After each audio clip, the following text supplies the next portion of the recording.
वेळेत पासिंग न झालेल्या प्रवासी आणि मालवाहतूक वाहनांसाठी दररोज 50 रुपये विलंब शुल्क आकारावं असं परिपत्रक परिवहन आयुक्त कार्यालयानं काढलंय। या विरोधात कोल्हापूर जिल्हा रिक्षा आणि टॅक्सी वाहनधारक समितीच्या वतीनं आज जिल्हाधिकारी कार्यालयावर मोर्चा काढण्यात आला। दसरा चौकातून या मोर्चाला सुरुवात करण्यात आली।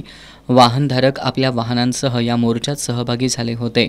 50 रुपये विलंब शुल्क आकारण्याचा नियम म्हणजे गोरगरीब रिक्षा चालक आणि टॅक्सी चालकांवर हा अन्याय असल्याचा आरोप यावेळी करण्यात आला। एकीकडे वाहनांचे हप्ते, विविध कर, इन्शुरन्स भरत व्यवसाय करायचा, त्यातच वाढलेली प्रचंड महागाई, गगनाला भिडलेले डिझेल आणि पेट्रोलचे दर यामुळे प्रवासी आणि मालवाहतूक वाहनांचे मालक तोट्यात आलेत। अशातच आता वेळेत पासिंग न झालेल्या प्रवासी आणि मालवाहतूक वाहनांसाठी दररोज 50 रुपये विलंब शुल्क करण्याचा नियम अन्यायकारक असल्याचा आरोप करण्यात आला।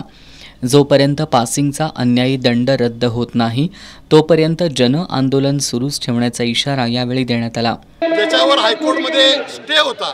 एका दिवसाला 50 रुपये म्हणजे एका महिन्याला 1,500 रुपये रिक्षावाला भरावं लागतात। पोट भरण्याची अडचण आहे, डिझेल पेट्रोलचे भाव वाढलेले आहेत आणि म्हणून हा दंड माफ करावा म्हणून आम्ही या ठिकाणी हा मोर्चा आयोजित केला आहे।